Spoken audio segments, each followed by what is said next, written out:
Good morning students. आज हम जीवन परिचय करते हैं पंडित कृष्णराव शंकर जी का। ओके।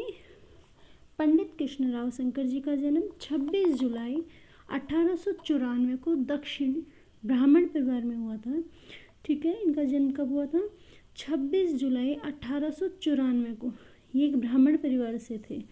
ये एक ग्वालियर में हुआ था, क्योंकि ग्वालियर से थे। इनके पिता श्री शंकर राव जी थे। इनके पिता का क्या नाम था? श्री शंकर राव जी। ये जो इनके पिता थे वो भी एक अच्छे संगीतकार थे। उन्होंने कृष्ण राव जी की संगीत की शिक्षा बचपन में ही आरंभ कर दी थी। ये बचपन से ही उनको संगीत शिक्षा दिलाने लग गए थे।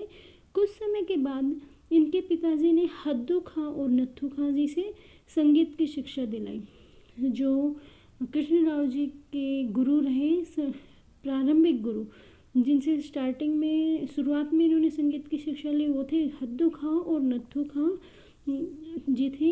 जो हद्दू खां और नत्थू खां जी हैं वो उनके पिता के भी गुरु रहे हैं, क्योंकि उनके पिताजी श्री शंकर राव जी ने भी संगीत की शिक्षा हद्दू खां और नत्थू खां से ली थी। ये भी ग्वालियर घराने से थे, क्योंकि कृष्णराव जी जो थे उनका ग्वालियर घराना था, और हद्दू खां और नत्थू खां जी भी ग्वालियर घराने से थे। इसके पश्चात उन्होंने संगीत की शिक्षा श्री निवास हुसैन खां की देख में 12 वर्ष तक ली। हद्दू खां और नत्थू खां से संगीत शिक्षा लेने के पश्चात इन्होंने श्री निवास हुसैन खां से संगीत की शिक्षा 12 वर्ष तक ली। और उन्होंने अपनी संगीत की शिक्षा अपने पिता से भी प्राप्त की थी, क्योंकि इनके पिता भी एक अच्छे संगीतज्ञ थे। तो उन्होंने संगीत की शिक्षा अपने पिताजी से भी प्राप्त की थी। इन्होंने संगीत में बहुत मेहनत और कठोर साधना की थी। इन्होंने कठोर तपस्या की है। इन्होंने संगीत के क्षेत्र में महानता प्राप्त की। इनके शास्त्रीय ज्ञान, स्वर ताल पर पूर्ण अधिकार और लयकारी की इनको शास्त्रीय ज्ञान बहुत था, क्योंकि शास्त्रीय ज्ञान में राग जो होते हैं वो शास्त्रीय ज्ञान में आता है। क्योंकि उनको रागों का बहुत नॉलेज थी। इनको ये राग बहुत बड़ी सफाई से गाते थे। स्वर ताल, उनको ताल का, स्वर का बहुत ज्ञान था। इनको लयकारी भी बहुत अच्छे से करनी आती थी। देश के बड़े से बड़े विद्वान भी मुक्त कंठ से इनकी प्रशंसा करते थे। जो बड़े से बड़े विद्वान होते थे, जब ये गाते थे तो इनको सुनते थे और बड़े मुक्त कंठ से इनकी प्रशंसा करते थे। इतने उच्च कोटि के कलाकार होते हुए भी इनको अभिमान छू तक नहीं सका। ये बहुत उच्च कोटि के कलाकार रहे हैं अपने समय में, तो इनको अभिमान बिल्कुल भी नहीं था। ये अपनी गायकी पर बिल्कुल भी घमंड नहीं करते थे। इनका जीवन जो था वो बिल्कुल सरल और साधारण था। ये सिंपल जीवन व्यतीत करते थे। ये देश के कोने कोने में अपने संगीत ज्ञान की धाक जमा चुके थे। ये देश में घूमते थे और अपना संगीत सुनाते थे। तो इन्होंने अपने संगीत, अपने स्वरों को लोगों के मन में ऐसे बैठा लिया था कि लोग इनके भावुक हो जाते थे जब इनका गाना सुनते थे।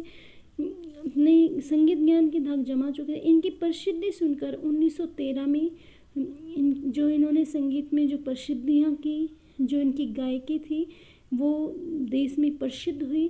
तो इनकी प्रसिद्धि सुनकर 1913 में महाराज सतारा ने इनको अपने दरबार में शिक्षक के रूप में रख लिया गया था। किन्होंने रखा था? महाराज सतारा ने 1913 में शिक्षक के रूप में अपने दरबार में रख लिया था। इसके पश्चात इन्होंने आधुनिक ग्वालियर नरेश और उनकी बहन को संगीत की शिक्षा दी। कुछ समय बाद दरबार छोड़कर ये देश की यात्रा के लिए निकल पड़े थे। इसके बाद उन्होंने अपने पिता के नाम पर शंकर गंधर्व विद्यालय शिक्षा संस्थान खोला। शंकर शिक्षा संस्थान 1914 में स्थापित किया। कौन सा संस्थान? शंकर गंधर्व विद्यालय। ठीक है। 1914 में स्थापित किया।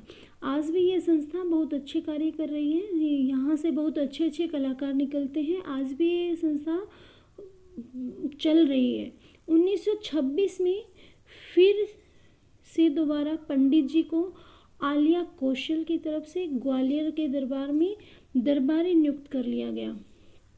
ठीक है, 1926 में फिर से पंडित जी को आलिया कौशल की तरफ से ग्वालियर के दरबार में दरबारी नियुक्त कर लिया गया। पंडित जी बोलतान बहुत सुंदर कहते थे। जो बोलतान होती है, बोलतान बाटतानी संगीत में एक शास्त्रीय संगीत में एक हिस्सा होता है इनका, तो ये बोलतान बहुत सुंदर गाते थे। इनकी एक विशेषता यह थी कि गले की मींड, ये गले में मींड बहुत अच्छे से गाते। गले की मींड जो होती है वो 3 सप्तक के तान कहने के बाद, 3 सप्तक, सप्तक आपने पढ़े होंगे, सप्तक 3 होते हैं, मंद्र सप्तक, मध्य सप्तक और तार सप्तक। तो ये तीनों सप्तक में तान कहने के बाद फिर जैसे गा से इन्होंने मंद्र गा से इन्होंने गाना स्टार्ट किया, तो तार गा यानी पूरे एक सप्तक में मींड कहकर सुर पर न्यास करते थे। जिस स्वर पर से उठाते थे उसी पे उसकी समाप्ति करते थे। तीनों सप्तक में घूमने के बाद जिस स्वर से ये गायकी आरंभ करते थे उसी पे समाप्ति करते थे। ये इनमें बहुत बड़ी खासियत थी। ये एक सरल गायकी नहीं है, बहुत कठोर गायकी है। ये गायकी सबके बस की नहीं होती है, हर कलाकार इस गायकी को नहीं कर सकता है। ये जब गाते थे तो लोग पागल हो जाते थे, मतलब लोग समझ नहीं पाते थे कि ये क्या गा रहे हैं, घबरा जाते थे लोग जब इनकी गायकी सुनते थे। ये विलंबित ख्याल जब समाप्त होने पर तुरंत ताने उठा लेते थे, और वो भी जटिल ताने उठाते थे। ये बहुत अच्छे गायकी थे, मतलब ये श्रोताओं को घबरा देते थे कि श्रोता सुनकर, इनकी गायकी को सुनकर बहुत ज़्यादा घबरा जाते थे कि ये क्या गा चुके हैं। ठीक है, इसके बाद 22 अगस्त को इनकी मृत्यु हो गई। 1889 को इनकी मृत्यु हो गई थी। पंडित कृष्णराव शंकर के 4 पुत्र थे। ठीक है, पंडित कृष्णराव के कितने पुत्र थे? 4 पुत्र थे। एक थे नारायण राव, लक्ष्मण राव, चंद्रकांत व सदाशिव हुए। ठीक है, इनके 4 पुत्र थे। उनके नाम हैं नारायण राव, लक्ष्मण राव, चंद्रकांत व सदाशिव।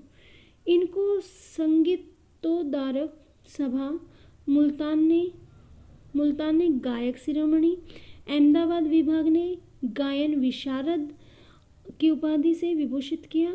ग्वालियर दरबार ने भी इनको संगीत रत्नाकर की उपाधि से सम्मानित किया था।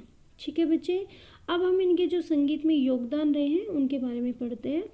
पंडित कृष्ण जी ने हारमोनियम, ठीक है, सितार, जल तरंग होती हैं, 2 कटोरियाँ होती हैं, उनमें जल भर दिया जाता है और उसको बजाया जाता है, तो उसमें एक म्यूज़िक निकलता है, उसमें एक आवाज़ निकलती है जो बहुत मधुर होती है, तो उसे जल तरंग बोलते हैं। और तबला वादन, तबला आपने देखा होगा, तबला वादन, हारमोनियम, सितार, जल तरंग और तबला वादन पर इन्होंने अलग अलग पुस्तकें लिखी हैं। इन्होंने संगीत सरगमसार, संगीत प्रवेश, संगीत आलाप संचारी आदि संगीत की प्रसिद्ध पुस्तकें भी इन्होंने लिखी हैं। ठीक है, कौन कौन सी पुस्तकें लिखी हैं? संगीत सरगमसार, संगीत प्रवेश, संगीत आलाप संचारी आदि इन्होंने संगीत पुस्तकें भी लिखी हैं। इन्होंने, इनके जो अनेक ऐसे शिष्य भी रहे हैं जिन्होंने इनका अभी तक जिन शिष्यों ने अभी तक जो इनकी संस्थाएं चला रहे हैं, इनके कुछ प्रसिद्ध शिष्य रहे हैं। उनका नाम है रामचंद्र राव सप्तऋषि, पुरुषोत्तम राव सप्तऋषि, दत्तात्रेय, प्रोफेसर केशव राव सुरंगे, एकनाथ सारोलकर, सदाशिव राव, अमृत तुले आदि के नाम उल्लेखनीय हैं। इनके जो शिष्य हैं उनके नाम मैं दोबारा रिपीट करती हूँ।